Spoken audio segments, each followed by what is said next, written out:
Yes, people, we are back live. We are back live on the Sarcasm City TV YouTube for another edition of the ManDem United podcast, the podcast dedicated to all things Manchester United. So please keep all your comments, all your questions, Manchester United related, please, people. As you can see from the title, JADON Sancho attracts interest from Juventus. So we'll be discussing that. That'll be the main talking point, plus more. But it is the Tuesday edition of the show. So I'm joined by Mr. Red United TV in the building. Ivorian Spice, what are you telling me, fam? You good? I'm good, man. You know what I mean. Flawless, like a little measly 3 points from a mediocre team. Can just make things a little bit better. But spiritually blessed as always, man. I'm always good here to chop it up with you on a Tuesday at 4:30 p.m. in the afternoon, bro. Talk everything about Manchester United, and it's and a lovely topic as well. Because I'm tired of that guy, innit? All right, we go get we Lovely go we go topic, get but to we that. get to that. But I'm tired We of are that definitely guy. gonna get to that. Obviously, there's been links. Bruno Fernandes has been rumored. He's been linked to Saudi Arabia. I've seen Casemiro get linked to a move to Saudi Arabia. Also, Amad Diallo as well. I've seen him be linked with a move away to Saudi Arabia as well, which did surprise me. Of course, these are not reliable sources, but just rumors that I've seen on Twitter. But before we continue, people, run up the likes, hit that like button. Whether you're watching this live right now, watching this back, hit that like button. Share across all the socials as well. Please share this across all of the socials. And on top of that, make sure you subscribe to the channel Sarcasm City TV. Make sure you subscribe to Ivorian's channel as well at Red United TV. I'm going to drop the link in the title as well. So you just click the link in the title and it opens up a new tab and you can find his channel and all of the socials as well, people. But you said something actually before we even get to that. Big up to Stephanie G in the cut. Big up Warrior J as well. And like I said again, man, hit that like button. Please share across all the socials and subscribe to the channel Sarcasm City TV as well. But you said something interesting there, Ivorian, in regards to, you said you're sick of that guy. I'm Obviously, tired of it. Jadon Sancho attracting interest from Juventus, which Mhm. is not a surprise to me in regards to when people were like, "Oh, he's not gonna get another club." Now all of a sudden, then people are going to be quiet. Like Jadon Sancho, there's players less talented who have clubs, who have interest, who will get sold in January, who will get sold in the summer, who will get sold in the following summer. Let's not act like if whether you dislike what Sancho did or didn't do. I mean, what he did, regardless of whether you agree with it or not. Let's not act like Jadon Sancho is not a talented football player. But yeah, go on, Ivorian. The floor is yours. Yeah, man. Read it today as well. Read it today that Juventus from Fabrizio Romano himself, he tweeted yesterday that I believe that Juventus have held talks. I think with informing held talks with the players as well regarding a deal for him to go to Juventus. But at the same time, it's not a permanent deal. From what I'm reading, I'm hearing that they're probably interested in a loan, whereas Manchester United themselves most likely favor a permanent transfer because they don't want to see him back.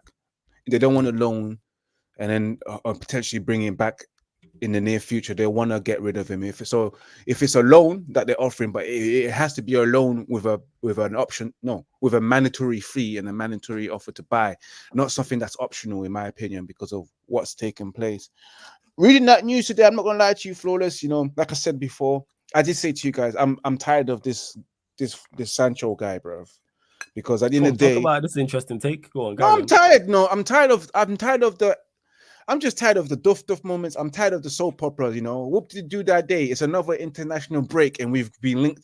And Manchester United already hitting the headlines. You're already telling me Bruno linked to Saudi, Casemiro linked to Saudi. I'm like, wow, wow, wow, wow. But back to the Sancho situation. The reason why I'm tired of it is because, of course, I've read about it. I've reported it several times. You've spoken about it several times. It's got to the extent that, like, bro, just let it be, let it happen. Let's just move on from the situation because I want to move on from Jadon Sancho. Let's not be talking about Jadon Sancho, but we have to because there's news on him.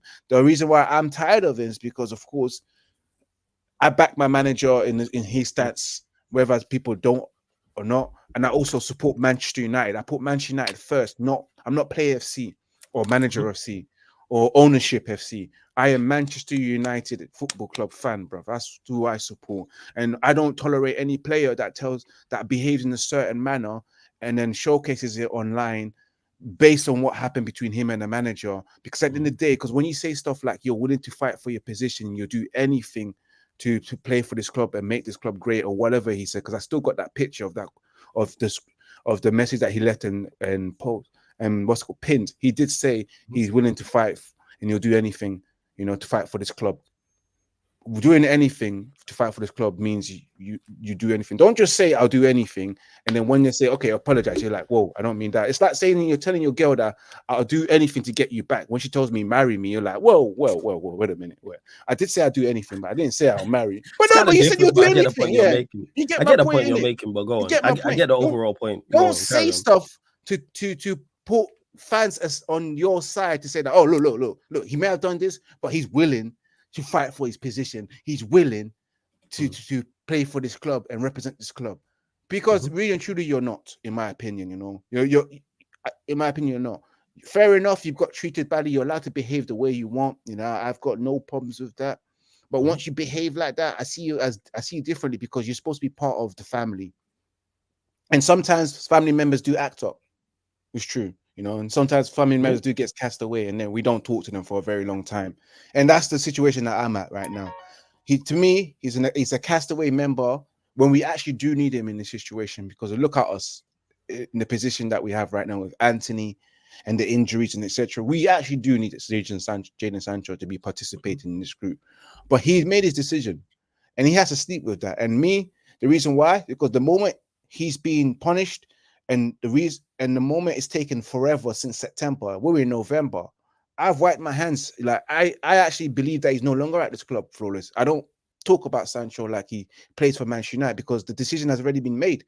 In January, he will get sold, whether we like it or not. He will be sold based on his behavior as well. You know, unacceptable at times. But then again, I don't blame him. You know, if I get called out, I might react. It depends. I know you well enough to know exactly. You would have done the exact same thing. Yeah, I would have done the exact same. I'm not sure. Even though I'm against it, I would have done the exact same. I know. This is the this. You know what is crazy? This is the funniest thing for people like Ivorian and others who I know well enough that if they was in this situation, they would react exactly like Sancho, but they want to criticize Sancho because he's paid. I've heard that. Or he's paid X amount.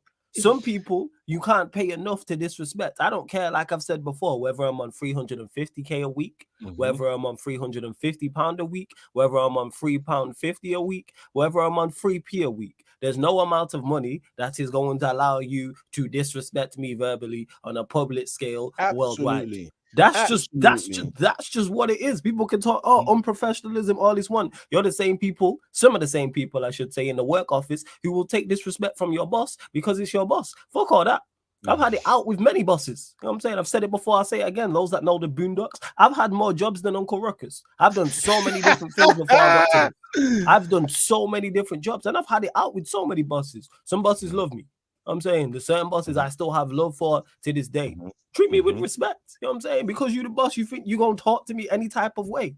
Fuck you and fuck this job. You know what I'm saying? There's no amount of money, but that's just me. But yeah, go on. Yeah, so again, like he was going to get sold. And then let's be real. It's not like JADON Sancho, in our opinion, me and Flora said it. We got this Paul Pogba vibe when it came to JADON Sancho, just thinking that it's not with Manchester United. He can't do it at this club. You know, it's never going to work out because we're in the first season. We saw it coming. The script was coming that it was never going to work out.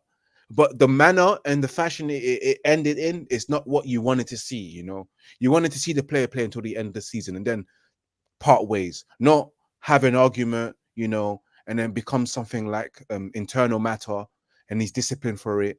And he ends up leaving like that. That's not what we want to see. We don't want to see that Roy Keane situation. We want to see players leave on good notes, you know, good merits. You know, if they have to go, they have to go, but not this way, you know. And I always say this because Sancho is that someone that I would get along with. I'm not going to lie to you. I see myself in Sancho as well, just like the way I saw myself in Marcus Rashford, and I can relate with Paul Pogba and etc. So it hurts, you know, because just like me and you and other fans, we truly believed that Sancho was going to be the one as well at our football club, you know, deliver as well, great, turn into some world-class player, a world beater. Maybe in future, we even thought that maybe in future will be one of the first English players in a long time to probably step up for a Ballon d'Or award because of the level of talent that he had. We believed he can go further than Manchester United. We was believing that this guy could end up at Barcelona or Real Madrid before he ended up at Manchester United, doing spectacular things. But so far, it didn't pan out to be like that. So that's why I'm a bit upset of how it ended with Sancho. Yeah, it is one of them. Big up to Corey B. I see you, Warrior J again. Big up to Chloe in the chat also as well. Sheik, my guy, good to see you in the chat. And he says, we've asked to move Sancho since when, Flawless? LOL. Just happy he can play somewhere else, hopefully revive his career. And you mentioned the duff moments. That's just typical of Manchester United, because this shouldn't have happened. And when I say this shouldn't have happened, I'm talking about this scenario and the whole issue with Ten Hag and Sancho should not have been able to happen, because Sancho should have not been here. And don't get this mistaken, people. This is not me saying that Sancho is not a good footballer, because I think he's supremely talented. It was never going to work here. The way the manager's trying to play, the players the manager brought in, he's clearly out of favor. It's clearly out of favor. And we've seen that at the start of the season. We've seen Højlund, Martial, and Rashford all start ahead of him as a 9. Bear in mind, he played false 9 in pre-season. Left-hand side, he's got Rashford, he's got Garnacho. Right-hand side, he's got Anthony, he's got Pellistri, he's got Bruno, he played out there. Where was Sancho going to play? So all this, and you know what's crazy? This also adds to there's so much nonsense that gets said because people want to make excuses. And this is a prime example of it. One, that Sancho wouldn't get a move. I've seen people trying to run that and going overboard. Separate the two. Because every time I talk about Sancho, every single time I've spoken about Sancho on this channel, and it'll probably happen today during this show, and you lot remember this moment, I'll be talking about the situation between him and Ten Hag, and people will mention his performances on the pitch. Bear in mind, I've not said anything about his performances on the pitch. It has nothing to do with his performances on the pitch when I'm talking about the situation between him and Ten Hag. Zero. And secondly, it dispels this myth that Manchester United can't get rid of players because they're on big money. Nonsense. Does it make it tougher to get rid of players? Absolutely. Makes it tougher to get rid of players, without doubt. But you're seeing it here that Juventus reportedly want Manchester United to pay X amount of the wages of the loan deal. Manchester United prefer a permanent deal, like Ivorian mentioned. But let's dispel this myth. If you want to get rid of a player, you can get rid of a player. Of course, absolutely. certain factors make it much tougher, yes. But it's not, people make out like it's impossible.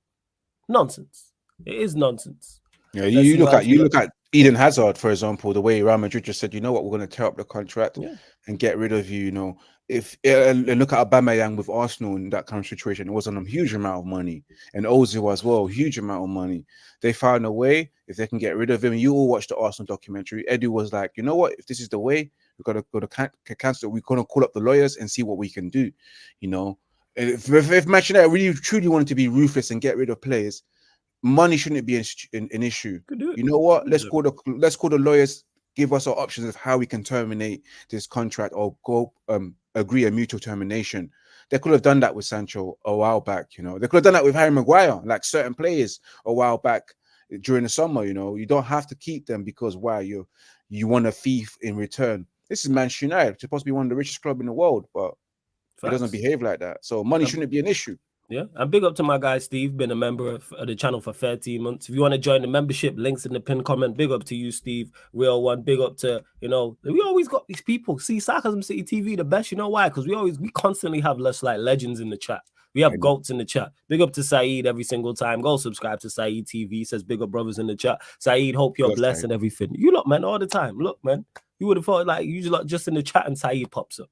I'm saying, don't say that we don't treat you well here at Sarcasm City TV. Continue to run up the likes, people. Please continue to run up the likes. Get us up to 20 likes. Continue to share across all the socials. Follow at Sarcasm City TV across all socials. Retweet and like from the Twitter, please. Share from the Instagram. At That's Me Flawless. That's my account. And of course, at Sarcasm City TV as well. Hit the subscribe button. But yeah, with it, it's not a surprise. Back to it. In regards to Jadon Sancho attracting interest. People made out like this guy was just an awful player. People made out like he's, in terms of someone already mentioned in the chat, his age. Like, I think he's 23. He's at the age where he can improve. He's not the finished article yet. That's not me saying he definitely will. I'm saying he can. People acting like he's 35.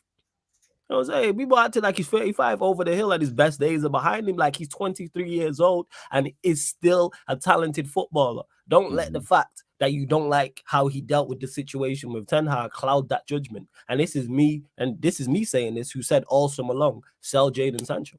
It's not going to work here. He is not a modern day Premier League winger. If he's going to be successful to me in the Premier League, he has to play centrally. From when we signed Højlund, from when we signed Mount, he was never going to play centrally because you got Mount, you have Bruno, you have Højlund. They're Ten Hag's guys.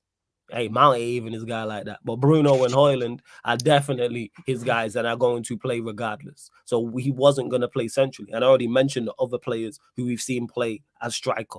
We've seen Martial and Rashford both play as strikers ahead. Like, what are we doing here? And Warrior J says, and you lot continue to get your questions in as well. Saudi Arabia is another possibility in January and next summer, although Sancho would prefer to stay in Europe at this stage of his career if possible. That's from a Chris Wheeler DM and Sammy Mockbell 81 as well. And I know Chris Wheeler is normally fairly reliable, but yeah, it makes sense him wanting to stay in Europe. Whether it is Borussia Dortmund, whether it is Juventus, or whether it's someone else, I say it again, people talking like he wasn't going to get another club. That's the craziest part. People acted like we've seen, I say this again, people with not even half the talent JADON Sancho has getting moves to other clubs. So yeah, I'm glad he's attracting interest. Hopefully the deal gets sorted out. But the only thing I can say for this, what scares me about JADON Sancho and his future is the fact that from every club, the club he's been at, from Man City to Dortmund to Manchester United, even to the English squad, there's always been problems and issues that's been documented.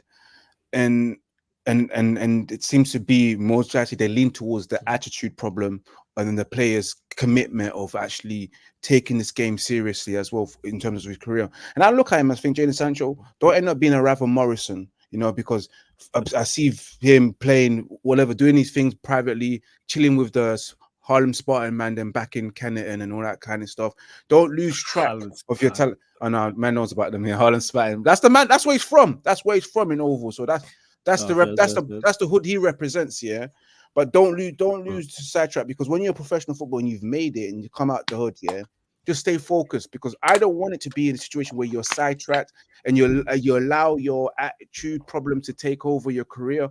And if it's a problem with whether you're training late consistently, you're not addressing it, or just not coming to meetings on time, because that's what's been the problems in previous clubs, you know. I just hope that he can just learn from the situation at Manchester United again and from his previous past year, and just stay focused, man. You're a professional football player. Don't get distracted, you know. If you want to be the best, don't get distracted. Remain focused and focus on your game and nothing else, and block out everything. Because I feel like the guy takes everything in and just, you know, unable to handle it. Like, for example, if I criticize you, you get too upset, you know. Sometimes you just have to be a man and take things. But we don't know that in regards to we're not sure about that in regards to him with criticism. There's nothing that's said about his criticism apart from Ten Hag. Yeah, no, but I remember Dortmund as well, when they criticized him. A part of his members from his entourage didn't like it, and they came at him. And again, what did they say? Wait. Who criticized him? Who was it? Dortmund. They either criticized him being not playing a certain game because he was late, or etc., or not training too well, and they didn't like it. Yeah. But people need to understand, and football need to understand, when you're in a professional sport, it always comes with criticism and praise, you know, negative or positive. It's your job to take it in and turn it into a positive when it's a negative, you know. You look at the big players, you know, they don't let what comes up from the outside affect them, you know. They focus on their game. And that's one thing I've noticed about Sancho. You're like, don't let people affect your mindset, you know. Just focus on your game, and I just hope he doesn't repeat himself. If he happens to go to Juventus, shine, please shine, because I believe in this guy. The talent is there, but again, we've seen the same talent with Rafa Morrison, and it died. Like, he was super talented, but the thing is, the thing he has over Rafa Morrison is he's had success somewhere already. Absolutely, like he's moved to Dortmund. He's had success, like at Dortmund, only in the actual Bundesliga, but also in Europe as well. So that's why I don't think there'll be any issues. But again, we've seen super talented players at his age take the wrong path and fall off. Yeah, that's true. I think from the outside looking in, he seems to have his head screwed on. He seems to, but we will see. And the best thing for all parties involved, including Manchester United, is to move him on. Like 100%. Like, that's it. Let's and just quickly as well. Again, you lot continue to get your questions in. And Steve made a point in regards to, let me get to it. Hold up, wait, I'm trying to find it. Jadon Sancho should stay far away from Juventus. Allegri plays 5-3-2. Where the hell does he fit in that team? Absolutely nowhere. Now, that's not the case. You can easily play him in the front two and play him off the striker.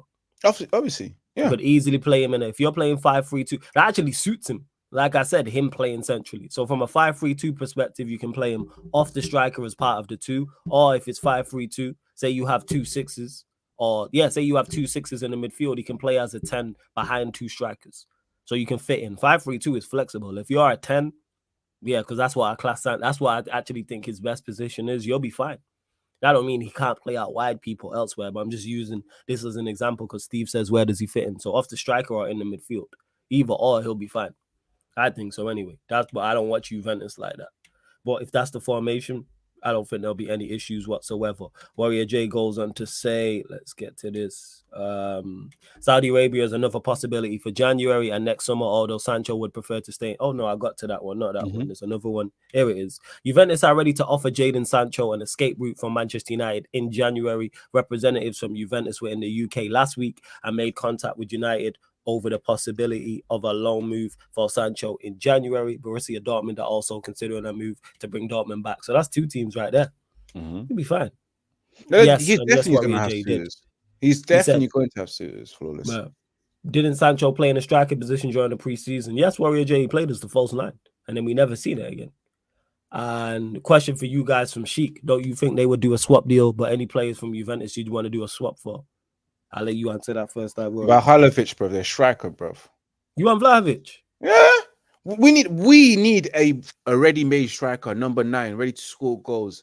Yeah, because Højlund as well is not ready to actually lead Manchester United as the number 1 striker. So you gotta go for someone that can fit into your team. Now, I don't know why you looked at me like that, but I want to know who would you have swapped or done a deal with? I'm just tired of non-athletic players, man. We got enough of them. We don't need another one. Vlahovic is athletic enough. He's strong enough. He's strong, but he ain't athletic. He's slow. He ain't quick. You know what I'm saying? Like, what we doing here? You know what I'm saying? Yes, he's strong. He's strong. I'm trying to think. Is there anyone? Let me have a look at Juventus' team. I don't think there's anyone. When Sheik asked the question, I'm like, is a good option. Their winger. Let me have a look. I don't even know if I know their players like that. Let me just have a look at their squad. Let me just pull up. They beat Milan. But do you need raw pace for Manchester United as a striker to succeed? You need pace. You need pace everywhere, pretty much, man. As a striker, you need athleticism. As a striker. Name a slow striker that's successful in the Premier League. Well, Ronaldo wasn't quick and he did his thing. No. Right now, fam. Don't tell me about right now. Let me think right now. Who's scoring goals? Who's bagging goals? Who's non-athletic? Yeah, he's athletic. And goals. Athletic. Quick. They're either quick, athletic, or both. Holland's a quick, strong, powerful man. Yes. Who else is another top striker in the Premier League that's doing their thing? That happens to have no pace. There's not one. No, I can't pick up one right now. But again, his pace is necessary because being able to read the game and be in the right position. Harry Kane is not that quick, but he's not with us right now. Yeah, Corey B, he an exception to the rule, and he's in the Bundesliga. So I'm saying in the Premier League. Harry Kane an exception to the rule. Yeah, but like I said before, as a striker, if decent pace with excellent understanding of the game and excellent understanding of being in the right position, you can bang. Yes or no? Like I said, I'm tired of these non-athletic. Our team's non-athletic enough as it is. Why are we adding to that? It's a pace and power game. It's an athlete's game, and we want to add Vlahovic. Is he strong? Yes. Is he running away from nobody? No. Like I said, name the strikers in the Prem. You want frightening, devastating pace on the counter of what I want. Team. No. It's not even a question of what I want. Look at what is successful in the Premier League. Name someone of Vlahovic's stature who is successful in the Premier League. Yeah, did you see? There's no response here. This is my point. That means. This is my point. I mean, we want to bring him to Manchester United. Nah. I'm just saying. Callum Wilson's athletic. Don't do that, Steve. Callum Wilson's athletic. Callum Wilson is much more athletic than Vlahovic. What are we doing? And he's quicker than Vlahovic. He's a better athlete. What are we talking about? Was Mitrovic quick? No, Mitrovic wasn't. I mean, how long did it take Mitrovic to be successful? It took him years. It took him Newcastle all the way up to Fulham, and then come back. Relegation, then come back, and then finally able people to don't like it, man. Because people want technical ballers, and I hear this. I want my. Don't get mistaken. I want my players that have technical ability, but it has to be Mhm. both. Has to be coupled. Otherwise, you're just out here dying like João Felix. We watched him come to the Premier League and die, and he's super talented. But watching JADON Sancho struggle, super talented. Right? People are going to realize that, yo, you have to be athletic. I'm saying. Corey B says, Evan Ferguson, how many goals has he got? Let me have a look. Let me have a look. Because I know he's been injured as well. Because that's why Brighton haven't won since September. Hold up. I think he's currently injured. Bear with me. Hold up. Let me have a look. Because Brighton are struggling. So he's done decent. He's probably an exception to the rule. He's 5 in 10. That's a good return. Evan Ferguson. Is he quick? That's a good return. A decent pace. Nah, he's decent. Evan Ferguson, exception to the rule. And I wouldn't take Evan Ferguson at Manchester United. Not yet. No, not 19 years old. Not yet. No. I love the fact that people want to gas him up, but not yet, man. I think we do it too early, man. I don't know, because he's British, innit? They love to just gas up a player like that. But he hardly starts. He's just in and out of the team. So let's just no, I think he's injured now. But the chat will let me know. No, I think at the start of the season, he was in and out. Him and João Pedro was making changes of who's starting up front and another striker as well. So we'll see in it. But I think it's too early to be saying that. Yeah. Evan Ferguson in the near future, maybe 2-3 years later on, what he develops into, then that's a player that we should look into. But as of now, no. Yeah, that's it. No. And I just look through their team sheet. There's no, from the players I know, there's no one I take from Juventus to answer. Well, even the winger, Chase, whatever his name is. Who? Federico Chase. You're talking about however you pronounce, whatever you pronounce his name. Man. It's Chiesa. Oh, fam. Flores, you have to do me like that. You have to do man. I had to, innit? It's how you not be able to pronounce Chiesa, man. You better than that. You know I'm better than that. But yes, you better than that, because I've heard you pronounce Chiesa's name before. Remember, English was not my first language, bro. French was. I like that. I had to learn English. I mean, that's a good excuse. It's my accent. Yeah, that's good. Yeah, that's good. Well, yeah, that's my point. Is I wouldn't take Vlahovic. No, I didn't want him in the summer. You know what I'm saying? Like, I didn't want him in the, I'm good, man. I'm tired, people. These non-athletic dons. That's our team. I see Mount and Bruno in the same midfield. I was like, oh my. And Eddie said it on the watch along. This is just the most unathletic midfield ever. Athletes, man. As good. Yes, it needs to be coupled with technical ability, but when you look at the best players in the league, in particular attacking players, they all are athletic. They're either athletic, quick, or both. Why can't we do the same? That's all Sarri's at Spurs. He's strong, he's athletic, he's quick, and he's technically decent. He's not brilliant on the ball, but he's enough because he can get around the pitch. Whereas we can't. Yeah, Warrior J, I'm tired, man, of these players. That's why I don't want Vlahovic. Imagine that. Bruno, Mount, and Vlahovic as our front three. But Vlahovic will probably score goals, do well as well at Manchester United, regardless. Whether he doesn't have the devastating pace that we want. I still believe he can do a thing at Manchester United. He's a good talent. And to Polo Notes, who says pace and power is one thing, but your team has to play that way also to highlight the positives. But I do think football IQ is more of an essential necessity. A smart striker will score. João Felix is a smart player. Why did he not score? João Felix is super intelligent, even though he's more of a 10. And to go on to it, why didn't he get assists? Like, you need both. Like, let's stop this. Let's stop acting like pace and power is not a necessity. We had to go all the way to a team who hasn't won in 2 months in Evan Ferguson to bring one up. You need both. Vlahovic doesn't contain both. I don't know why this is a debate. He don't. Like, bring me both. I need to reiterate that. It's not just pace and power. It's pace, power, athleticism, and technical ability. Which ties into, of course, football IQ is that's obvious. You know what I'm saying? We don't have a team. Remember, I said the team to complement. Yeah, but that adds into it. If you just have players out there with no pace and power, with you're not gonna succeed. There ain't one. Name a team that succeeds at the highest level in the Premier League without pace and power. Who's the last non-pacing? That's always been the case. It's not just football in IQ. You need that. Whether it's even, look at Leicester side. Look at Leicester's. Leicester side is a prime example. They have pace and power in their team when they won the league. Every team has won it. Corey B says, would you take Bernardo Silva and Rodri at United flawless? Absolutely. Yes. But the bar's on the floor. So, and that's not a shot at them because I rate Bernardo. I think Bernardo Silva is ridiculous. I think he's a ridiculous player. And what he has as well, even though he's not the most, even though he's not pace and power and he's not athletic, what he has is great balance, has supreme balance and is mobile. Rodri's just quality, even though that's not my type of DM. And you see it when he's more exposed. Look at the game they played against Chelsea. If that was Casemiro, what would people be saying? I'm saying, like, what would people be saying? If we would have had that same game against Chelsea and drew 4-4 and Casemiro looked how Rodri looked, what would people be saying? Just to clarify. Yeah, of course, Polo notes. Yeah, of course it adds into it, but that's a non-negotiable. Of course you need footballing IQ. That's a non-negotiable. They are slow and not athletic, but technically gifted. Balance. That's what them man have. Bernardo Silva's mobile as well. Like, look at the way he turned Caicedo. None of our midfielders can do that. That's balance. That's being mobile, more balanced though. That's why. That adds into it again, but that comes back to physical attributes. If you have great balance, cool. That's why Mahrez was so successful here.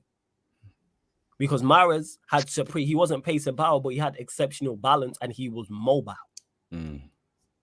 So if you're not pace and power, let me add to this, people, because this is always a learning curve. Be mobile, have balance. And that's one thing Bernardo Silva has.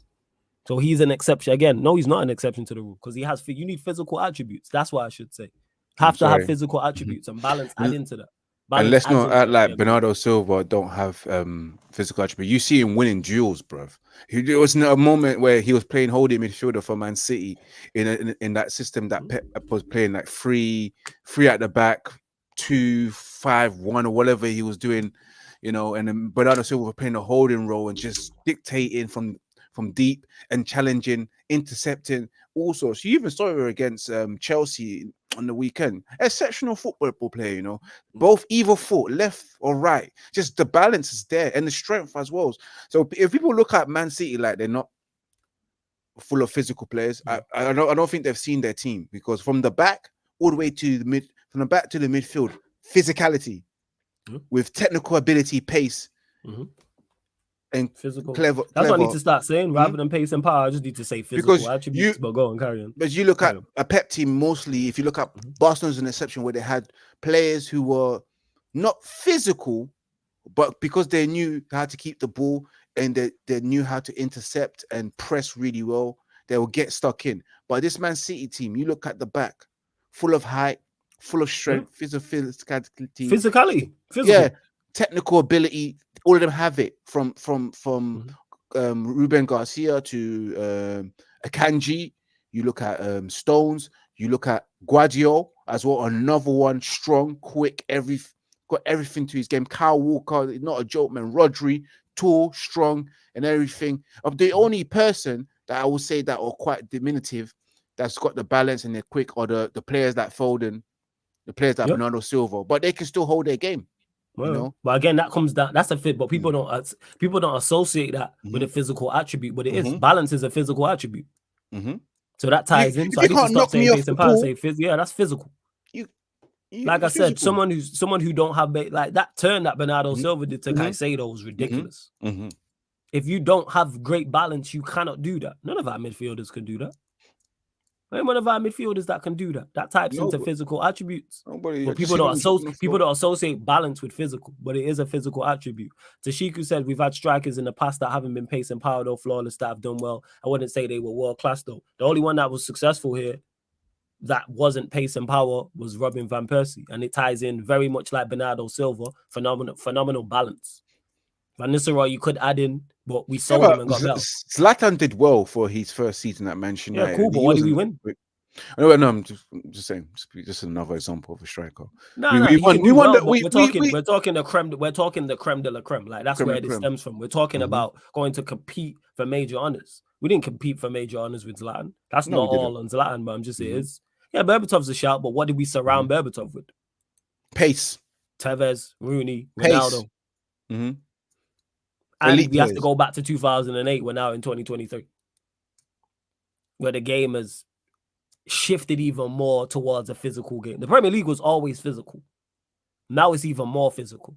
Because we have to go back. We're talking Berbatov 2008. We're talking Van Persie 2013. So we're talking 10 years ago plus more to go back. Look at City, like I said, physical attributes. I need to stop saying pace and power. I say physical attributes. You're not going to have that. And there'll be the occasional player that's in a side that's not that, like a Rodri. That's probably it at City. All the others have some form of physical attributes. When you look at their entire team from the defense all the way through to their attacking players. At least, and like I said, let me repeat this, balance is a physical attribute, people. Yeah, physical is a better description. Kane is a perfect example. Yeah, and even they didn't win nothing. People will argue they're better without him. Uncomfortable conversations, though. Just saying. People have said they look better than I, but that's a conversation for Spurs fans to have. Hey, but continue to run up the likes, people. Get us up to 20 likes. Get us up to 20 likes. Hit the subscribe button. Only asking for 2 more subscribers. Get us to 8,625. And that being said, we're back on the Twitch as well, people. We are back on the Twitch. So all the content that was on the Sarcasm City TV kick is on the Twitch. You know what I'm going to do today? Actually, I'll run a fan calling show on the Twitch for you lot. That's what I'm going to do. I run a fan calling show. So for those that are asking, fan calling show on the Twitch today. What time? 7 p.m. Run one 7 p.m. So I'm gonna do that. We back on the Twitch. And yeah, even if I'm a FM baby too. So balance is on the physical category in the FM game. People don't associate balance with physical, with the physical side of the game. Same way when people think technical, they don't think tackling. Tackling is a technical attribute. But as soon as someone hears technical, they think on the ball. No, there's a technique to tackling. Look at Jez pop up as soon as someone said someone said FM. Jeez. I hope you guys got the new one as well. Shout out to Jez. And I seen something as well. It was a club. Was it a non-league club? I don't even know if it's true. I didn't read it. I think I seen it on the Instagram saying that if you're good at FM, basically they're looking to hire someone for their club. And it's if they're good at Football Manager. I was like, yo, Jez, your time. Hey, yeah, it's your time. Esport is it an esport thing or just someone to work I with? Can't remember. It's actual club, but I didn't actually read it. Yeah, see, Jez knew. He said, "Look, I'm literally on it right now," and he said, "Yeah, Bromley." So Bromley are looking to hire someone at their actual club based off their FM resume. If that was me back in when I was playing 07, I would have got that job. I was different, bro. Different. Football Manager 2007. It's my favorite Football Manager, people. But yeah, you lot continue to get your questions in. Please keep them Manchester United related.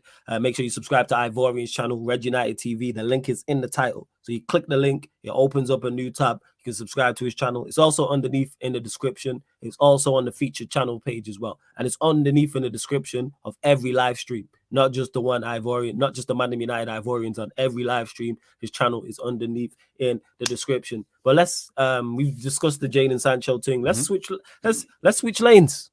Bruno Fernandes. Reports coming out as much as I don't know if it's 100 million pounds. I read 100. I read 100. I don't know if it's 100 million pounds or it's 100 million euros, but we're saying 100 million is being thrown around. It's not. I've not seen any reliable source say it, but let's talk about it hypothetically like it's true. Ivorian, let's say it's January or the summer. Saudi Arabian club comes in for Bruno Fernandes, who will be turning 30 next year, at the start of next season. Would you sell him? Would you not? What are you saying? Let's say January. Would you sell him in January? January depends on who we can bring in January.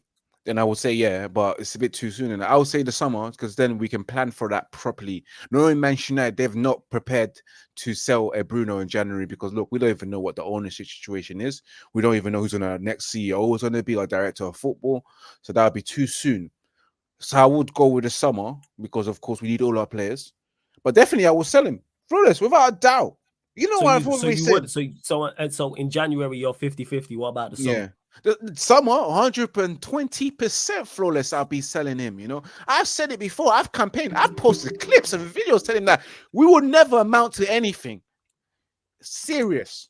You know, anything serious. You know, we can mount to something, but anything serious. When I mean serious, title challengers, title winners, European challenges, and European winners. Yeah, with Bruno Fernandes and Marcus Rashford leading the line. We will never do that because why? Because in key games, when you need your best players to show themselves, Bruno goes missing. We play Wells Wilder with Bruno, bro. We're trying to look at the picture to find where Bruno is, and we never find him in the big games, missing. And we don't need players like that. We need players who can show themselves flawless in the big games, and not just big game, general in football in 90 minutes.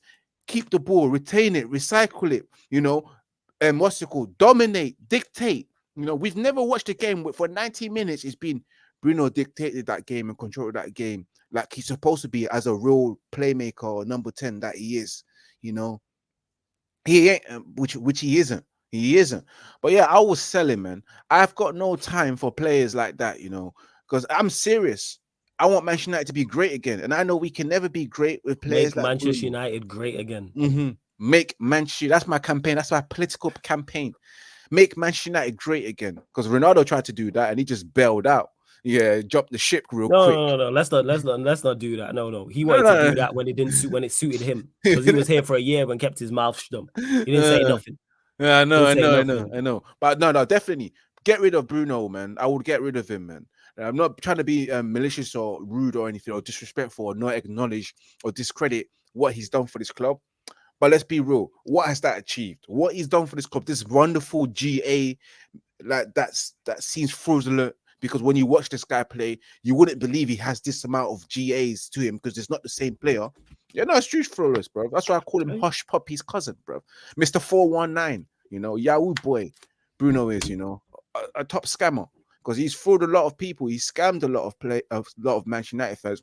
Now they're seeing the light, they're seeing the truth that this guy isn't who we think we are, you know, who we think he is, because he's not, you know.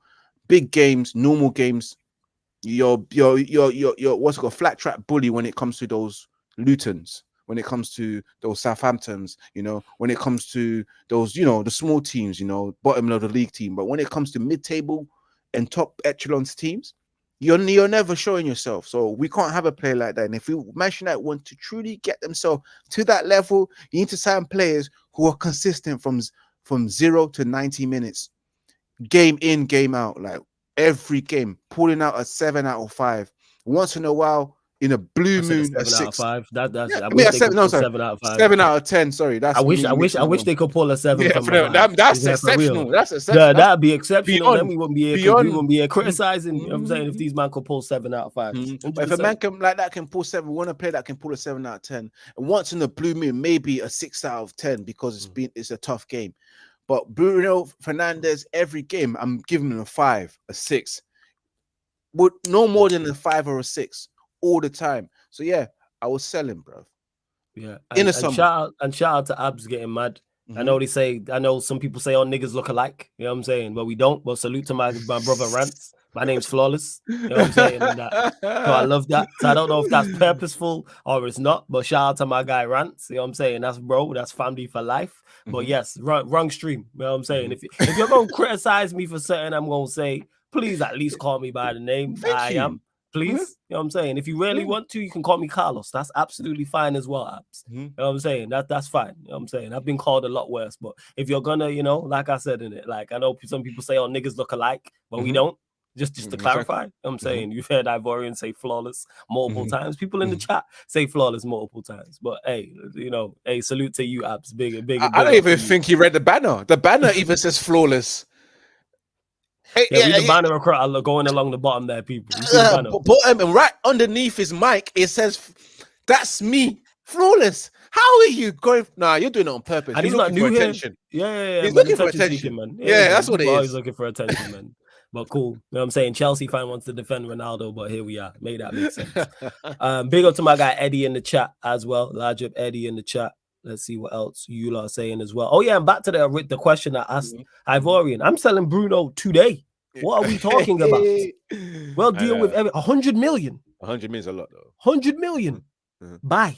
You know what I'm saying? I will pack his bags for him and pay his Uber to the airport. 100 million. People have heard me talk on this team. Get rid of everybody. And Bruno's head honcho. Prime example of what is him being a problem at this football club, because people say all the time, oh, well, Bruno's one of your best players. Yes, that's why we've been shit for so long. The fact that that's the bar. You know what I'm saying? The fact that he is one of our better players, which I actually agree with. He hasn't been one of our better players while he's been here. He has put up goals and assists. He is our captain. And this is why we've been awful for so long. Stop looking at the average, mediocre players. What are the level of your best players? That will give you an indication of where you're going. Because nowhere should I be criticizing a Bruno and then someone says, well, he's one of your best players. Yes. And this is why we've done nothing of note. What have we done since he's been here? And then people will say, well, the team's been bad. Is he not a part of the team? So when the team play well, he gets credit and gets the vast majority of the credit. But then when the team poor, everybody's terrible around him.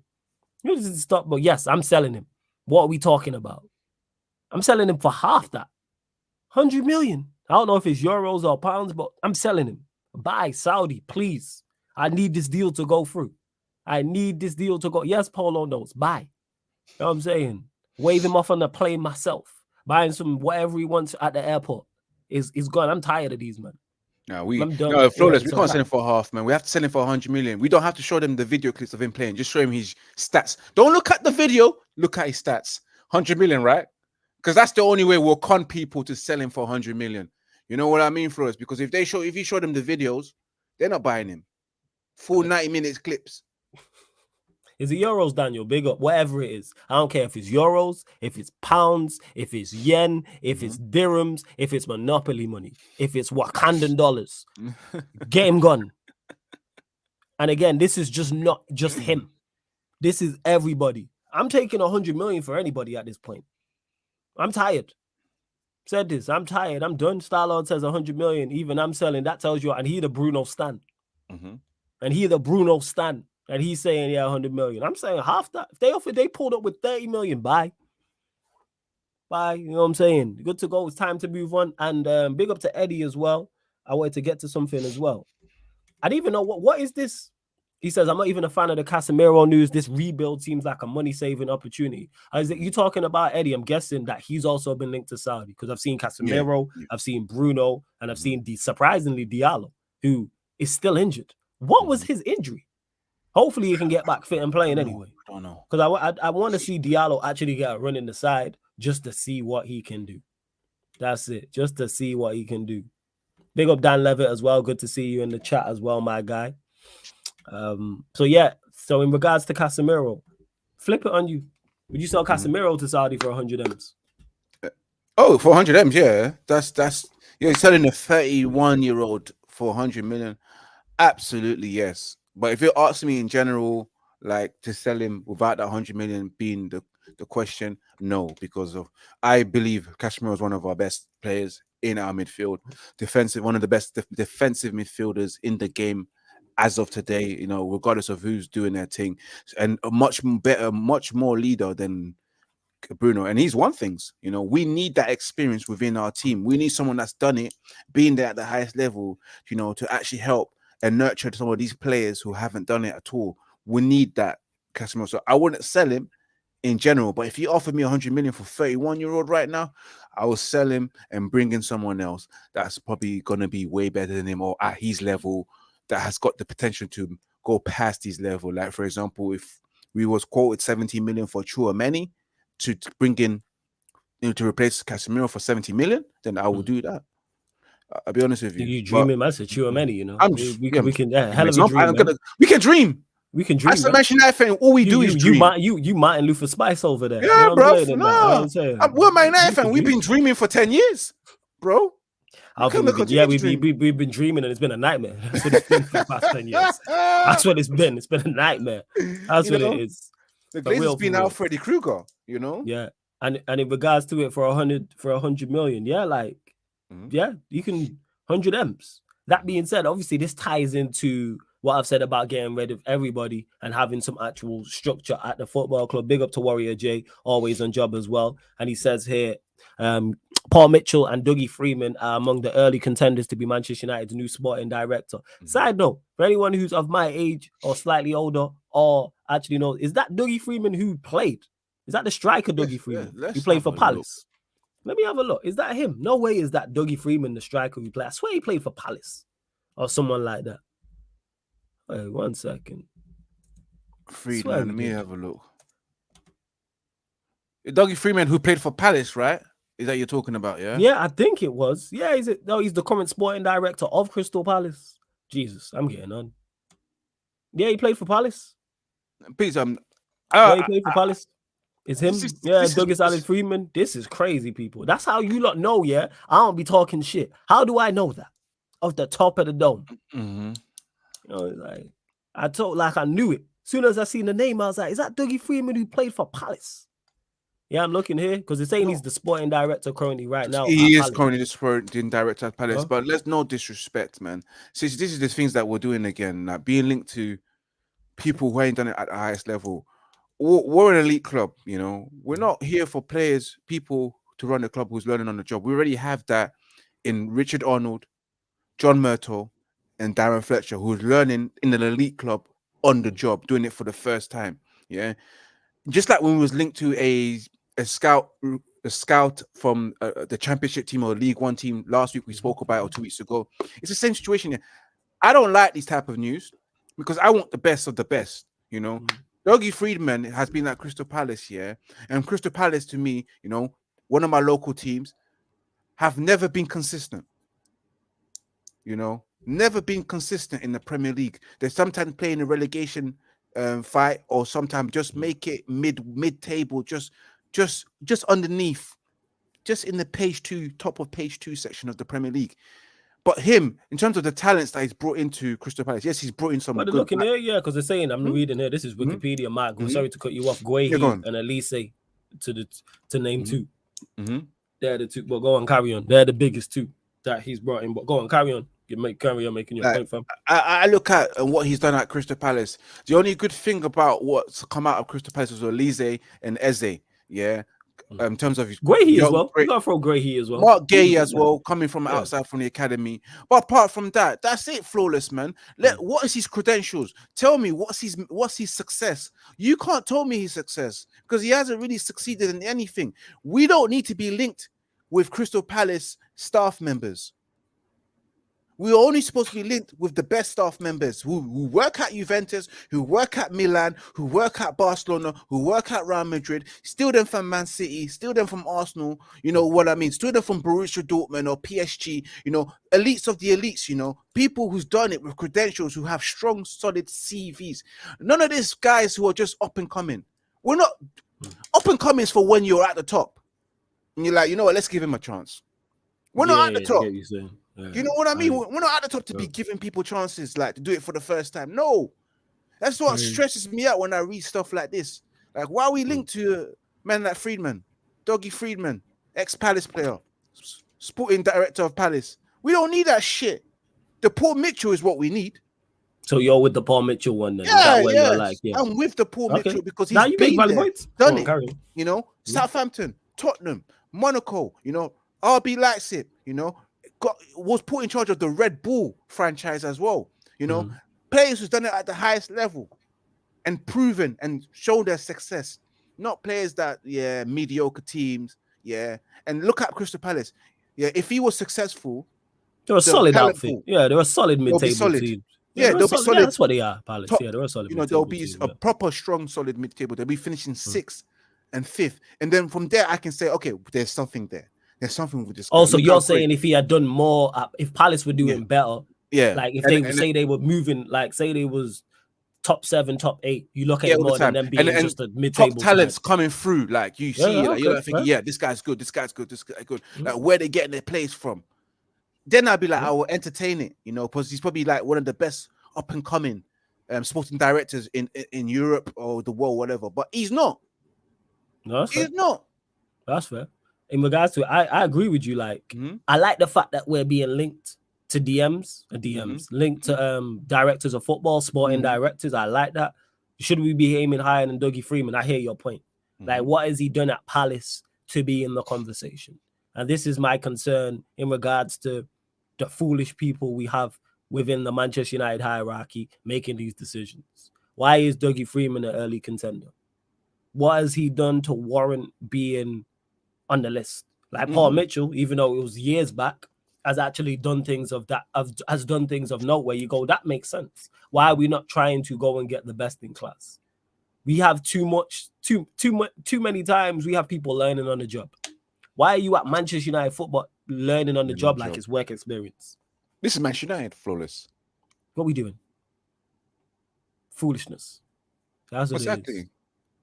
It's absolute. So yeah, we'll see. But one thing I will say is I like these rumors. These are the type of reports that I do like in regards to a DOF. And if Jim Ratcliffe does get the 25%, even though it's supposed to happen by now, because they said by Monday, it's now Tuesday. If Jim Ratcliffe and Ineos take over and they bring us a DOF, it's good signs. That's a great start. I go, all right, you man surprised me already because I'm not expecting no difference. So if we do bring in a DOF, that is a phenomenal starting point. But then we have to kick on. And who the director of football is. I'm not really I don't like the Dougie Freedman one. Paul Mitchell, yes. I like that. And T.O. back to the whole Saudi Arabia Casemiro thing. Manchester United will consider cashing in on Casemiro. United's incoming minority owner, Jim Ratcliffe, who will lead the club's sporting department, is believed to be open to the 31-year-old to help fund an Old Trafford rebuild. See, if it's 100 million, I'm with it. Like Paul says here, if it's 30-40 million, he says if it's 100 million, then cool. But if we're only getting 30 to 40 million for Casemiro, then I'd rather keep him for one more year. That's my thing. Unless it's an astronomical amount, don't sell Casemiro. 30-40 million, you might as well keep him to help, because one, he can still perform to a certain level, and two, he can help other players around him. So why would you not keep him around? But if it's 100 million, I'm with it. I am fully with it. But yeah, it would just be like Manchester United to sell him for 30 to 40 million. Which I think would be foolish. And T.O. says here, billionaire Leon Cooperman has taken a stake in Manchester United. That's from at Delta One. How reliable that source is, I don't know. I have no idea who Leon Cooperman is. Is he the owner of Mercedes or something like that? I know. You know what? Why am I acting like I don't have Google? Give me. I know. Second. Even me. I'm gonna figure this out. Let me see. Leon Cooperman, an American investor, billionaire, American investor. Oh, so he's real. Stakes in Manchester United. A former hedge fund manager. So what does that? So what does that mean? Hey, you're a billionaire. You could have offered more and took 100% about. Wait. Is it actually he takes stakes in Manchester United? Okay. Well, is that really done? That's done. Because a lot of stories are saying he's done. Like Bloomberg has taken a late stake. That's what it is. So here we go. It says here, billionaire Leon Cooperman takes stake in Manchester United. Billionaire and former hedge fund manager Leon Cooperman has taken a late stake in Manchester United. 1 second. Yo, the hell, man. Hella cookies and all this nonsense. They've blocked the article. Give me 1 second. Oh, come on. Seriously, Bloomberg, bro. You don't need to do that, man. They've blocked that. They've blocked the article. Here we go. What's this? Leon Cooperman, hedge fund manager, says Trump belongs in jail. Wow, crazy. That's a wild headline. That's a wild headline. Let me see this. I'm actually trying to find this out, people. See what's what. I believe this. You type in Manchester United and see what pops up. And you lot continue to run up the likes. We're only at 22 likes. Girls up to 30 likes, man. Like check 1212. Run up the likes, people. Run up the likes. I'm trying to find out about this Leon Cooperman guy. So it says here, I don't know, man. All these articles are being blocked. Why would you not want people to read your article? Yeah, so exactly. You lot are gonna have to let me know in the chat. Yeah, let us know, man. Stupid. Let us know in the chat what's going on in regards to it. So what does that mean for Ratcliffe? I have no idea, Paul. I don't know. Has he taken? Is it a part of his stake? Is it a stake from the Glazers? Is it a stake from another minority owner or another minority shareholder? I should add. I don't know. I really don't know. Here we go. Cooperman reported a position of just under 1 million shares, currently valued at $16.8 million. That is from Bloomberg. So who knows what this means? Does this change anything? I don't know. Look at Ivorian's face. He's as befuddled as I am. I know. What is that supposed to mean? What is that supposed to help us? Yeah? Is that supposed to fund transfers? 16.8 million? Well, why would that hit the news, man? I don't even want to know about this anymore. You know what I mean, Flawless, man? I don't want to hear about this. But one thing I have to say regarding this Ratcliffe coming in with the 25%, as we were saying before, if he comes in then makes drastic changes, immediate changes to upstairs, then I can believe there's something that could happen. That's the only positive in taking this 25%, because we rather take this or nothing, isn't it, Flawless? It's either this or just keep the Glazers 100%. I don't think it makes a difference regardless, to be honest.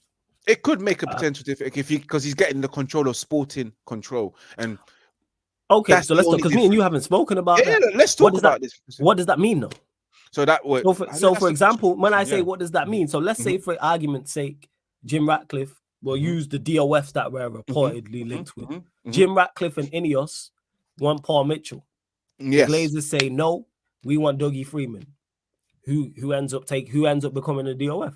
That will definitely the Sporting control, which is the director of football. They have Sporting control. So we saying so this is the point that I'm making. Yeah. I don't believe the Glazers have fully relinquished all Sporting control. I don't believe they've given. So, for instance, like I said, say Jim Ratcliffe and Ineos want Paul Mitchell, and they say no, Dougie Freeman. They have 75% of the club still. Yes, but their deal, from what we've been reading, says that they will look after the commercial side. There'll be a free panel, which includes Joel Glazer. There we go. Go on.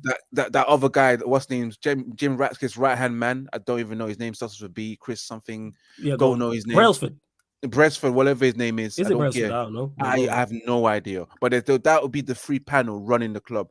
Joel Glazer will. So say they those two. The guy, Jim Ratcliffe's right-hand man and Jim Ratcliffe agree. T.O. says rock, paper, scissors. Jim Ratcliffe and his right-hand man disagree with Joe Glazer. He still owns 75%.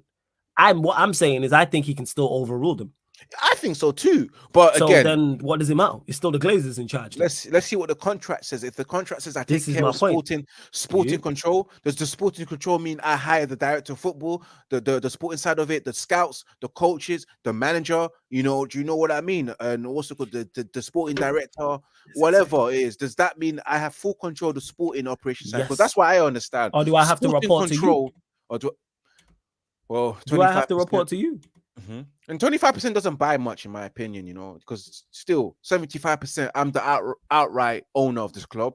75% means I take majority of the vote. You're a minority. When we do vote, technically your vote doesn't really count. But we'll see how it pans out, innit? But I hope it's that the sporting control is flawless, that he has control of who will be the CEO of the club, See, but then again, if you are the CEO of the club here, it doesn't mean that you're involved in the commercial side of the business as well, because you are the chief executive officer. That means you have control of the commercial side. So would the CEO be in conflict? Doesn't know who to report to? Would he be confused? I don't know. We'll find out. And this is my thing is that's why I don't think too much will change. But go on, carry on. That's why I'm skeptical about this. Yeah, but back to that. Sporting control will be sporting director, in charge of the scouting and recruitment team. You're leading that as well, and the analysts and etc., such as the doctors, the medical staff, and all that kind of stuff. I'm thinking he'll be dealing with that as well. He's in control of that, including the coaching staff and the manager as well, and the playing squad as well. So that's what I'm understanding from sporting control, because the sporting side of the club, right? That involves all of that. It involves all of that. But can they overrule him? I don't think they've relinquished. They've give up 25%. What I'm saying is, we know how the Glazers are crooks. I don't think they've relinquished that type of power. Where you handle sporting side of things, and we have no say. So, for argument's sake, I've used this example before. I'll use it again. All right, we need 80 million for this player. Who's that coming from? No. So Jim Ratcliffe and Ineos say we need 80 million for such and such a player. Now we only got 50. That could happen. Yeah, definitely. So then they have 75%. This is why I'm saying it's still it could still be people. I'm waiting to see. I just don't trust anything. Flawless, this is DTA settings. I don't trust anybody at this football club, including Jim Ratcliffe. And he's not even here yet. Go on. We have to hope for one. What we're waiting for is the statement. It's the statement that will come out the club once they've agreed and announced the deal. Then we'll get a bit of clarity, because I know Jim Ratcliffe will probably speak to the fans. I don't know about the Glazers, because they haven't spoken to us for 17 years, apart from when the Super League came into play and everyone went against them. That's the only time we heard from them, and how they were planning to give fan ownership and sell shares, class A and B shares, which never happened. Flawless. Let's not forget that it never materialized. This 50 plus 1% fan ownership and shares and etc. never happened. They just to just talk the talk, but never walk the walk. And when they went to address the club as well, I remember, I don't even believe they sent Joel Glazer or Avram. I reckon the secretary went there to speak to the Manchester United fans and all that kind of stuff. Do you remember that time when they arranged to address the fans? See, I forgot about, because so much nonsense gets said. I forgot about all this that you're you talking forgot about that stuff, you know. This is why I'm skeptical about this situation, because Jez said it here. He said he thinks both are right. He says if the Glazers want certain guys in certain roles, Ratcliffe won't be able to fully operate the sporting side. But on the flip side, if they don't interfere at all, it's like Levy, because that's how Enoch and Levy work. I don't think they are not interfering, is the point I'm making, people. Because but do the Glazers really interfere? Because they've been known as very silent, don't really say much. They definitely interfere. They're the reason why our roof is not fixed. That's them interfering. When I say interfere, it's not them stopping people from doing things. It's the fact that nothing gets done. How are you the owner of somewhere and there's a hole in the roof and that's not sorted? That's on you. That's a health and safety they don't interfere in terms of stopping people from doing things. They just don't do anything. The way, how have we been bad for this long and they don't interact? All the managers we sacked during their reign should have been sacked earlier. Probably apart from Moyes, who shouldn't have got the job in the first place. This is the point I'm making. I don't see them relinquishing that much control, because then it costs them more money. Because Jim Ratcliffe, if that's the case, and he's on the sporting side of things, this is gonna, whatever this amount is gonna cost X amount, which could affect their profits. We'll see. What we've read is we'll put money aside for the is it the infrastructure of the club? Yeah, about close to 500 million. Yeah, exactly. We'll believe when we see. But what about the playing squad as well? Because that needs to be addressed. And you know what's so funny? That leaking roof. I reckon the Glazers don't attend games, because if they did, if they would have happened to notice a little wet drop just land on their face, especially they understand. They understand. I know, but if they was attending, they'd be like, "Yo, they've been here. Yo, the roof been leaking for years. Yes, bro. Some of it might have hit Joel Glazer's ponytail. You would probably say, "What's that on the back of my neck?" Yo, what? Our roof is leaking. You know, if they attended games, they probably know about the leaking roof, but they don't. Flawless. They don't give a shit. They walk their dog while we're playing. They don't care. We're just an investment. You know, we're just an investment. You know, where would they get their money from when they're bored? Simple as. We're just something that they brag about when they speak to other billionaires. Yeah, we own Manchester United, the biggest soccer club in the world. You know, making money all the time. That's all they talk about. Nothing about the club. They don't even know who plays for us. That's how bad it is. Like, if you ask Joel naming the starting 11, they won't be able to name anything. No facts. Absolutely. It is. You lot continue to get your questions in before we close out, people. Continue to get your questions in. We've spoken about, obviously, Jadon Sancho getting interest from Juventus as well as Borussia Dortmund. Bruno and Casemiro both linked with moves to Saudi Arabia. Jim Ratcliffe as well, the whole Ineos situation, as well as as well as us being linked to a director of football as well. But Warrior Jake asked earlier, we even got into it, because this is just typical Manchester United, and we've been here nearly an hour and 15 minutes. Manchester United 1, Luton Town 0. Oh my God, let's get the notes up. Back there. Flawless. All I have to say is that I'm worried. I'm really worried about Manchester United, you know, after that game.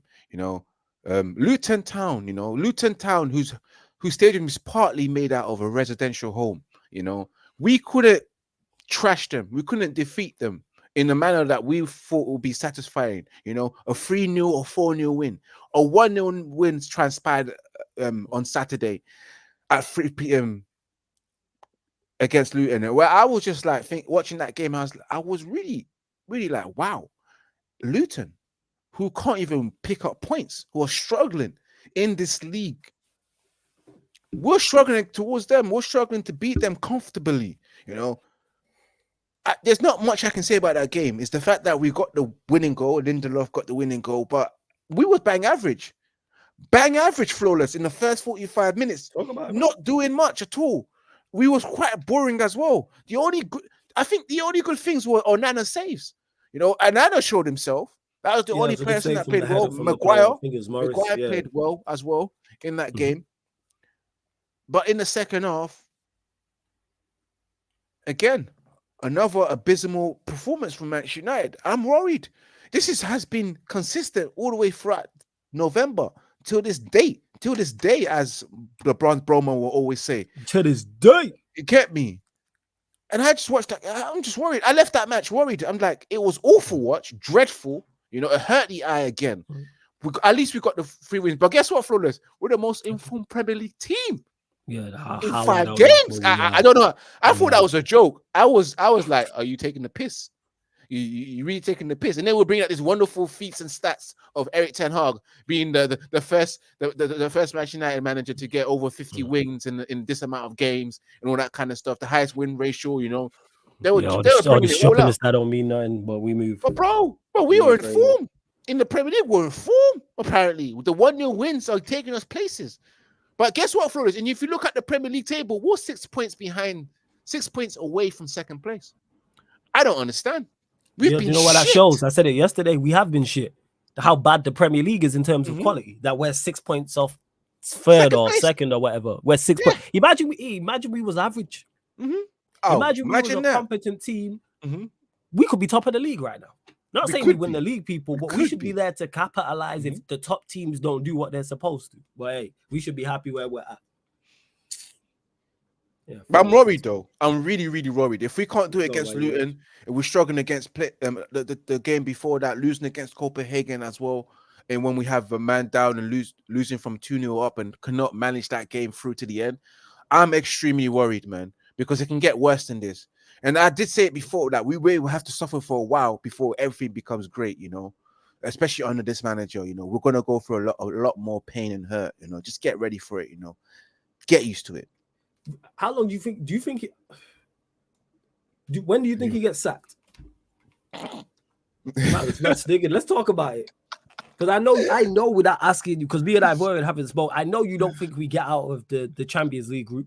No, we don't. That. We don't anymore. So do you think very much shit? We ain't even spoken about Copenhagen, so we'll get to that as well because we ain't even spoke about that. But what was I gonna say? I know you don't think we get out of the Champions League group. Do you think they could sack him from that?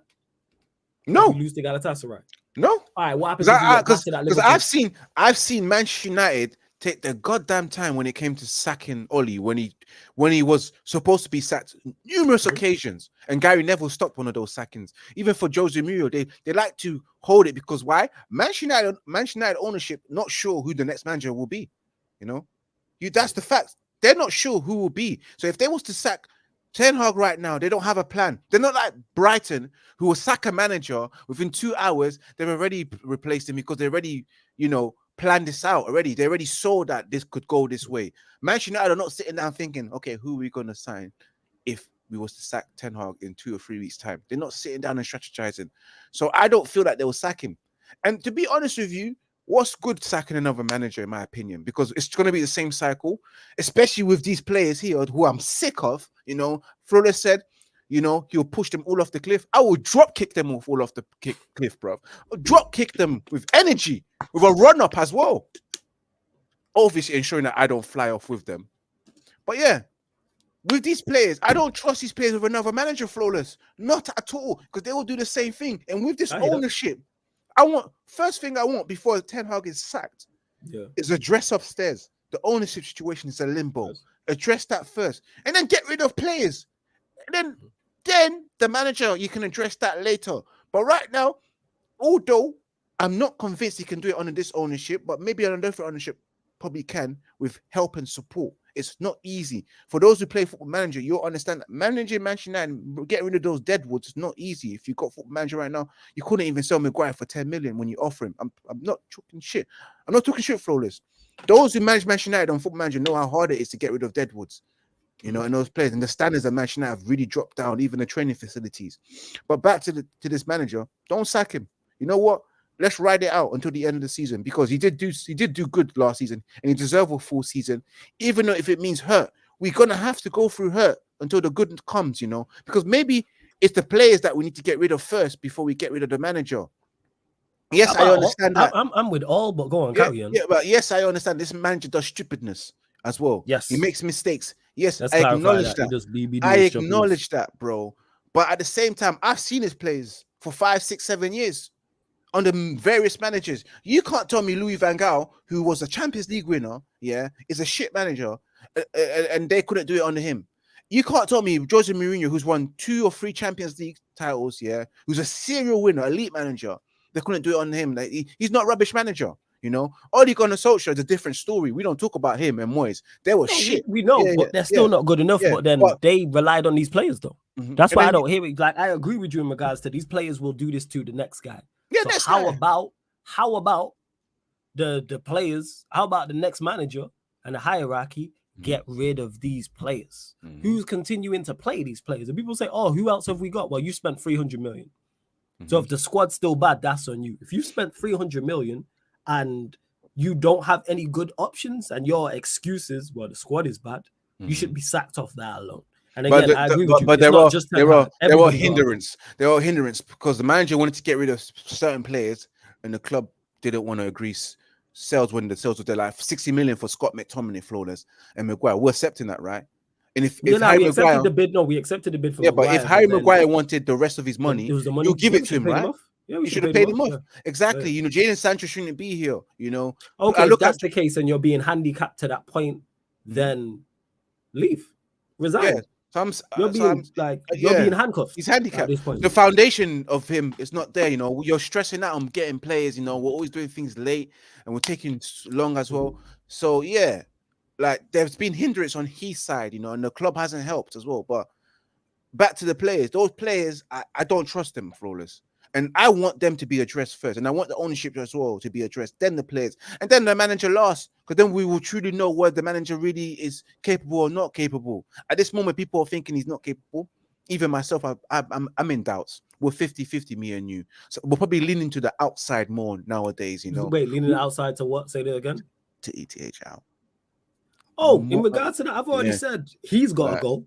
Everyone else got to go. That's why I'm not saying. That's why I'm not here sat in solely saying Ten Hag out. I'm saying everybody out. Thank you very much. Everybody. What about Kathy? What about the apart from the canteen staff and the receptionist and the kitman? That's it. Everybody. Everyone else bye. They're the only people I'm saving. That's it. So that's what I'm saying. Like anyone can get it right now. But like I said before, it's not all on Eric Ten Hag. It's not all his fault.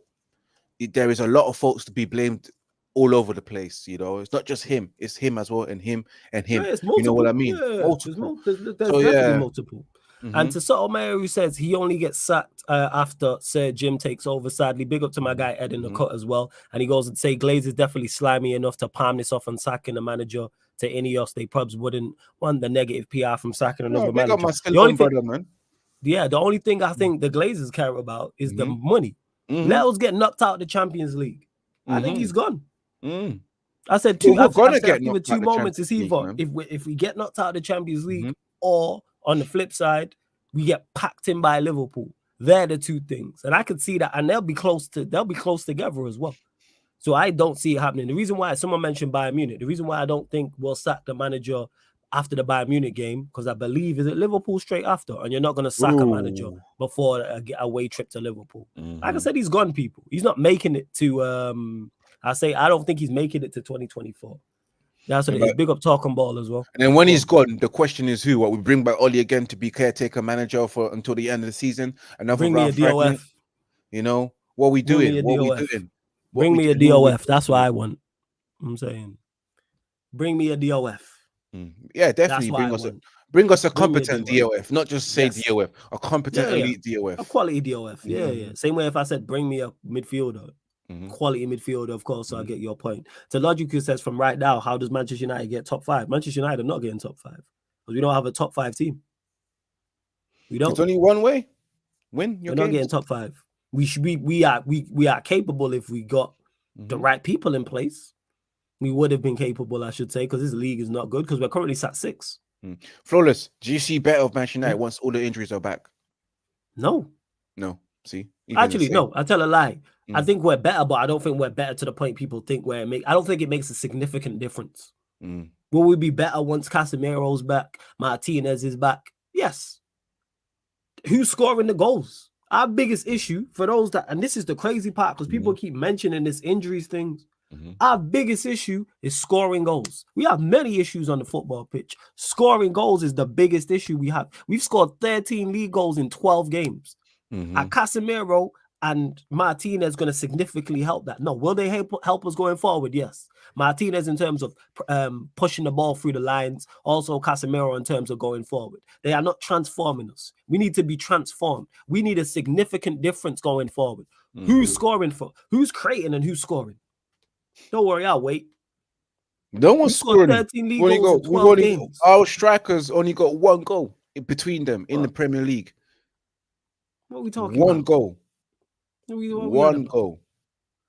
Like, who's trying to... So that's why I don't hear this about... Will we improve defensively? Yes. I think when Martinez is back, I think Luke Shaw as a centre-back. Malacia, like, I can see Casemiro, I can see those players helping us from a defensive standpoint. But offensively, who's coming back to help us? None. It's not all our attackers are there. Bar Casemiro, who adds to the attack because he's our best attacking midfielder. He's got the most goals. He's got the most goals. What are we doing? That's why I don't hear this in regards. And to Tio, who says, why would your owners even think about sacking Ten Hag? You're the most informed team in the league. Remember, your owners probably only look at results and form. You didn't hear what I said, Tio, because you know what they care about most? Money. It's a money grab. And if Manchester United go out of the Champions League, that hits their pockets. That's why I think they'll sack him. Because that Champions League money is different. Would they even know when we get knocked out of the Champions League? Yes. You know when they'll know? When they see that, wow, there's something missing on the income sheet. That's when they'll know. The Champions League match day revenue. Yes, when they get that sheet and it's like, hey, something's missing. There's X amount missing, right? No match day revenue, no TV revenue. Oh, geez. We need to look into this. They care about when it hits their pockets. That's when they'll know. Will they know when we get knocked out of the Champions League? Probably not. Until they see that missing thing on the sheet, on the income sheet, and they're like, "Damn, what's this? Oh, we got knocked out of the champ. Hey, we need to sort this out. let us go Europa or go out of Europe altogether." And they see that money get. I don't know what it is. Let's say it's half. Let their money get half. Say they was getting 80 million for Manchester United being in the next round of the Champions League, for example. Let's say I'm just not saying that's it. We're playing that out. Let that drop to 40. Imagine you're an owner or something and you're supposed to get 80 million and you get 40. You might go in there and start slapping people. True. You might turn out to be Franklin Stain and just go on your uncle, turn to your uncle, bro. Turn on your uncle and all that stuff, you know? Like, what are we talking about? Shit, did I just, what's it called? If I just block someone, it was on accident, let me know in the chat. I just seen this click undo. I don't think I did. The only person I was blocked was the other guy earlier on. Him talking rubbish. But hopefully I didn't block anyone. If it was on accident. Let me know in the chat, people. I'm not seeing it. I don't think I did anyway. Let me have a look. No, I don't think I did. Let me have a look. Nah, we good. But yeah, in regards to it, it's ownership, man. It's about, we know what the Glazers are like. And that's why I'm looking at the champs. Or if it gets really bad, the same way we got embarrassed by City, embarrassed by Liverpool, then embarrassed by Watford. They was like, all right, enough's enough. We conceded 4, 5, and 2. We conceded 11 goals over 3 games, and then it was like enough's enough with Oli. So that's where it's at. You lot, final few questions. We're gonna close out in the next 5 to 10 minutes or so. Again, make sure you subscribe to Ivorian's channel. The link is in the title, Red United TV. Click the link, it opens up a new tab, people, and you can subscribe to his channel. So do that right now. Go run up his numbers on Twitch, run up his numbers on all his socials as well.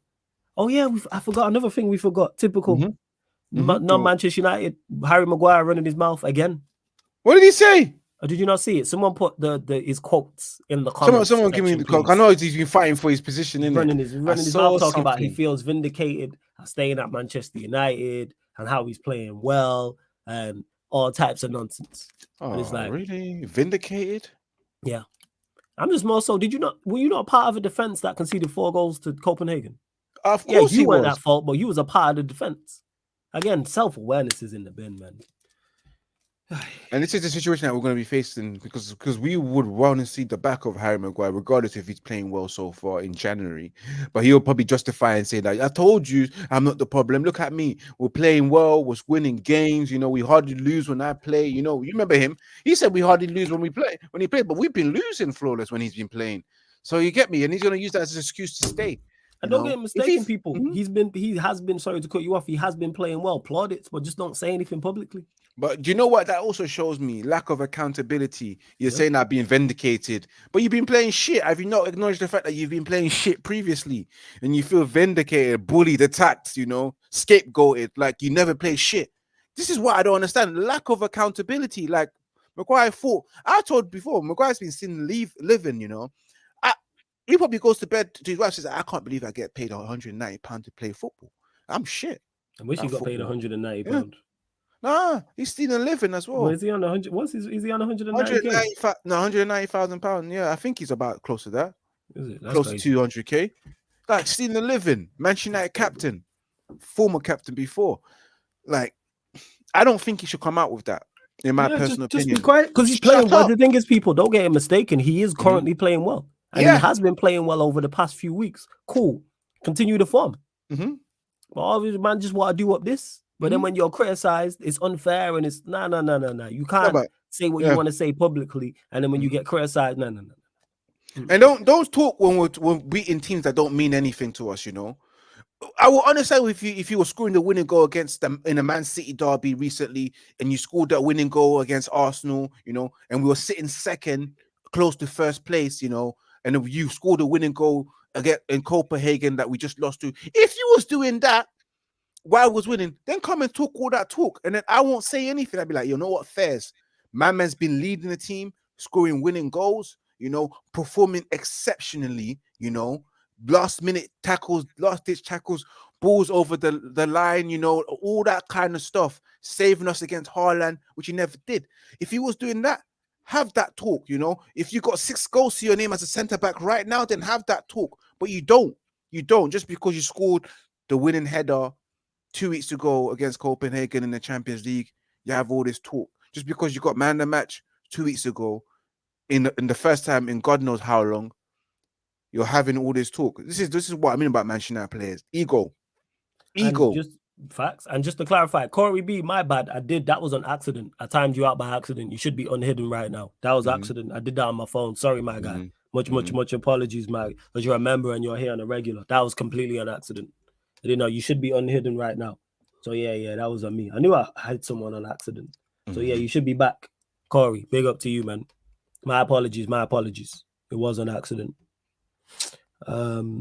Ed says Maguire's been fortunate that the teams we faced play to his strengths. He's better off being quiet because once we start taking on teams that will capitalize on his weakness, that's it. We played Sheffield United, Fulham, Burnley, Copenhagen twice. Luton. We ain't playing good sides. Luton Town. Just your form's good. You was actually getting praise, and rightfully so, because you was performing to a good standard. And now, why have you put the spotlight back on you? Just let your form do the talking. Because you have been underperforming for years. Let's not act like you've had a good season here. You've been underperforming for years. Let's not do that. I'd be doing too much, man. Is there anything else you want to add, Ivorian, before we close out? I just hope that regarding JADON Sancho, I'm still fingers crossed that they can resolve the situation, because I don't want to see. I was just gonna get my final first. I don't want to see him gone like that.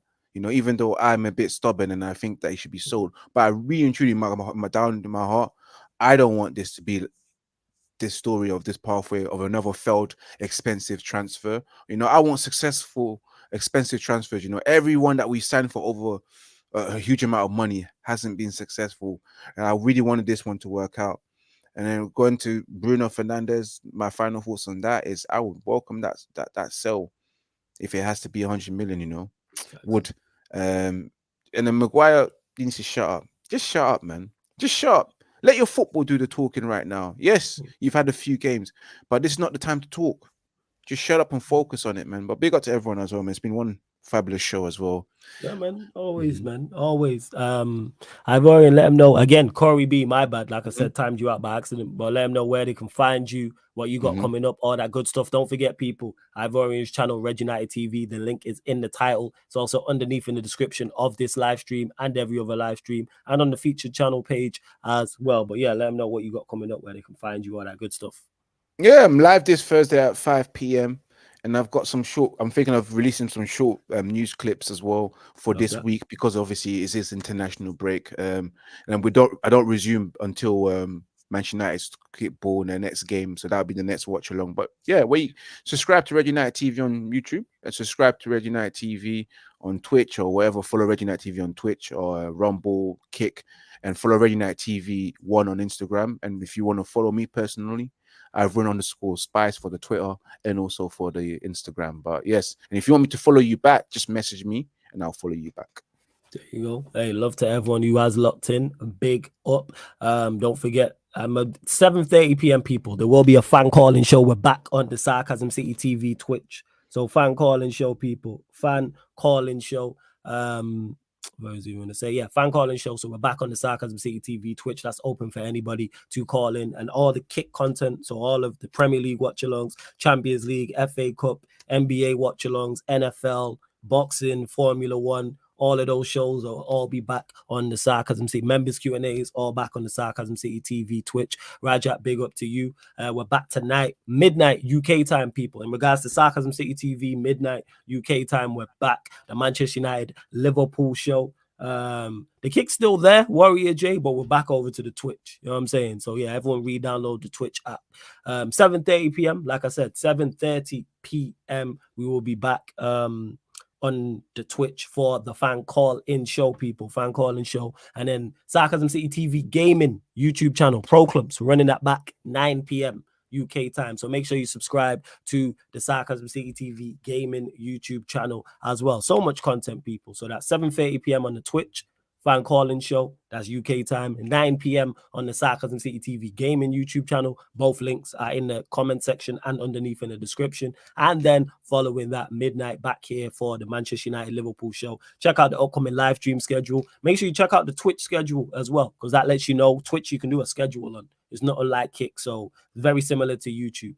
But love to everyone that has locked in. This is going to send you to the United Liverpool show anyway, so just hit the like button on there, hit the notification bell. Warrior J, Raja, T.O., Sheik, Corey B, everyone, all the regulars, all the new people, all the watchers, all the silent watchers, big up. And before we close out, don't forget this show and all the shows on the channel are available on audio-only platforms as well, people. Spotify, iTunes, SoundCloud, wherever you get your podcast, type in Sarcasm City TV and the shows will pop up. So hit us with the follow on Spotify, Sarcasm City TV, iTunes, Apple Podcast, all you iPhone users, 5-star us, leave us a review. Same with SoundCloud as well. And to Banjo, who says, enjoyed your content, even if I'm a Liverpool fan. Much appreciated, man. Always good to get praise from rival fans. And that being said, Banjo, if you can, make sure you're here midnight, UK time. Make sure you're here because it's the United Liverpool show. So we have Liverpool representatives on. But this has been the ManDem United podcast live on the Sarcasm City TV YouTube. Big up for tuning in.